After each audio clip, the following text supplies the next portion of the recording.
Uma outra assertiva é: a atividade cerebral é sempre mediada por instrumentos e signos. Como eu falei com vocês, a nossa relação, a atividade cerebral, no caso aqui eu estou tendo uma atividade cerebral com vocês, falando, gravando a aula, ela precisa de um uso de instrumento, de uma mediação.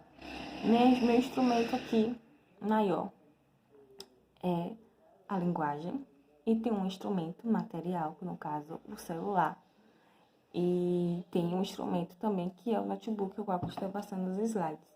Então, são as formas de mediação entre eu e vocês. A linguagem vai ser o principal mediador na formação e no desenvolvimento das nossas funções superiores, ou seja, de nós como seres humanos, como um ser humano complexo. A linguagem vai ser o principal mediador.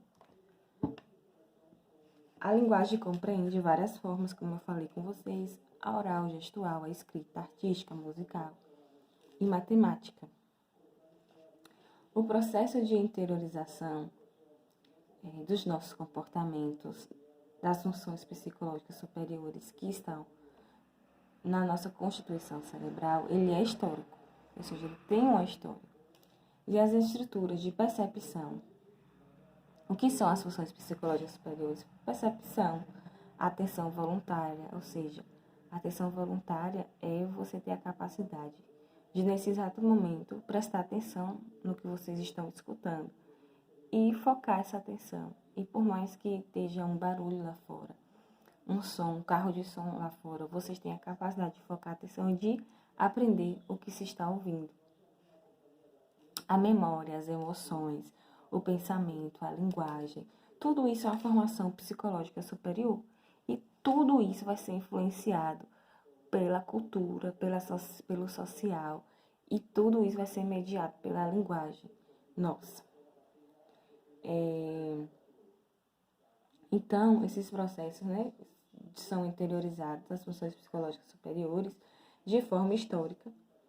E as estruturas de percepção, atenção voluntária, a memória, as emoções, o pensamento, a linguagem, resolução de problemas e o comportamento assumem diferentes formas, de acordo com o contexto histórico da cultura. Então, essas funções psicológicas superiores que formam o homem, elas sofrem influência da cultura. Então, isso é uma análise cultural. Você for analisar as funções psicológicas superiores de um grupo no Brasil, vai ser completamente diferente de um grupo no Japão, na África, na Europa, nos Estados Unidos, porque a cultura e o contexto histórico ele é diferente.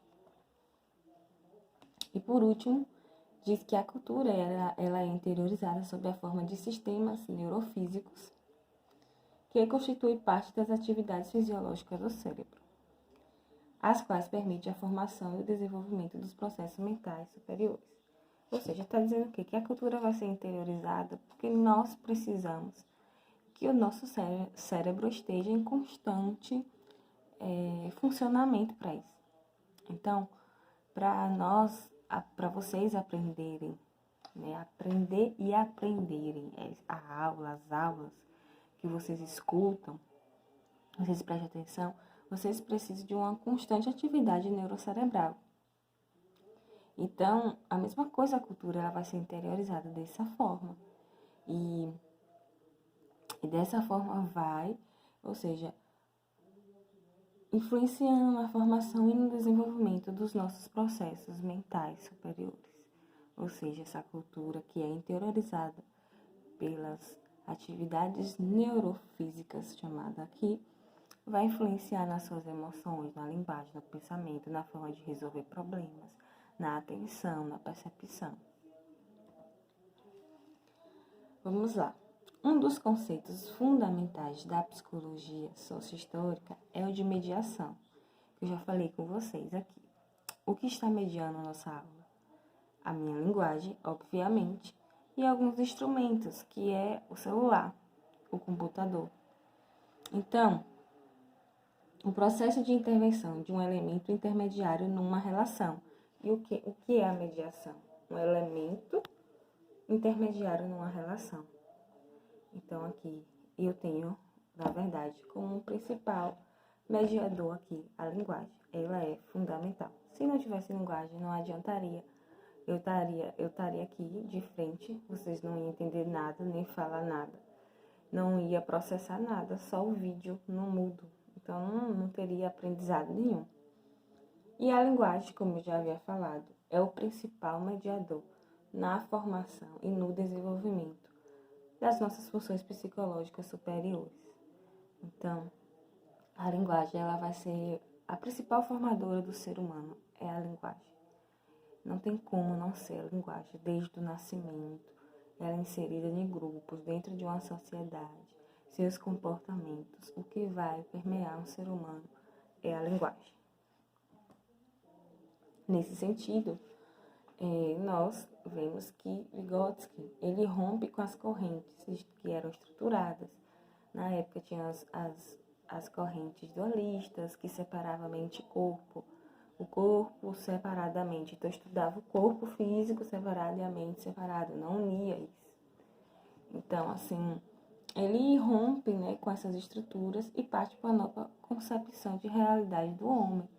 Né? Ele vai, como eu falei, ele não vai reduzir o homem só, primeiro, a só a mente, agora a só o físico. Não, ele vai unir tudo que diz respeito à formação do ser humano. Então, assim, vocês vão encontrar aí no AVA, nos textos em PDF, esse texto